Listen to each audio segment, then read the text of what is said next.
Pagbasa sa Santos nga Ebanghelyo sumala ni San Juan. Himayaw ikaw, O Ginoo.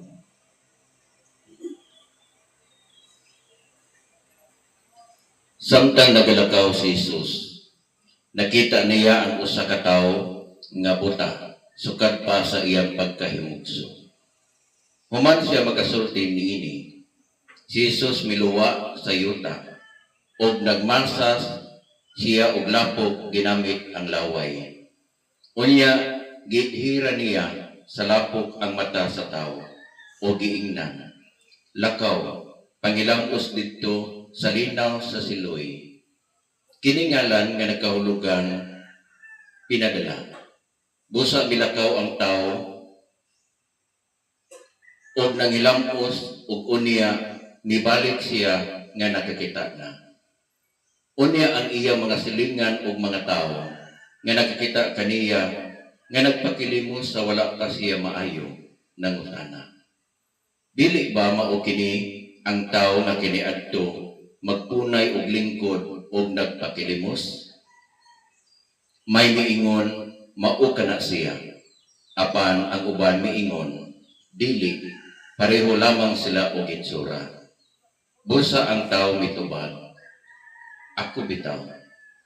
Unya ilang ginalangat to sa mga Parisiyo ang tao nga kaniadtong buta. Adlaw ang ipagpahulay kadto sa pagmasa ni Jesus og lapok ug sa pagpabuka niya sa mga mata sa buta. Unya gipangutana pag-usab sa mga Parisiyo ang tao kung giunsa niya pagkakita. Ug siya miingon kanila, gibutangan niya lapok ang akong mga mata. Ug unya nangilangos ako, ug karon makakita na ako. Pipila sa mga Parisiyo miingon, ang nag-ayo kanimo dili gikan sa Dios, kay siya wala man magtuman sa balaod mahitungod sa adlaw igpapahulay. Apan ang uban miingon, unsaon man sa usa ka makasasala pagbuhat sa mga milagro nga sama niini, ug sila nabahid. Busa nangutana pag-usab kanila ang mga Parisiyo. Nagaingon ka nga gipabuka niya ang imong mata.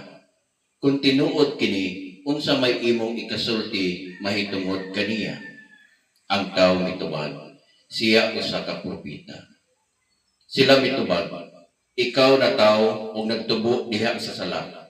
Ug kung karon magpalumaluma kag tudlo kanamo, ug siya ilang gipalagpot ngadto sa sinagoga. Si Jesus nakabalita nga siya ilang gipalagpot sa sinagoga. Unya, hikit-an niya ang tao nga giingnan. Mituo ka ba sa anak sa tao?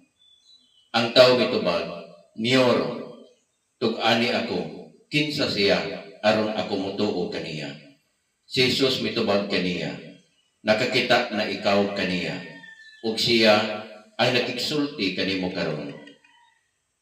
Mituo ako, ang tao miingon. Ug unya siya miluhod at tubangan ni Jesus.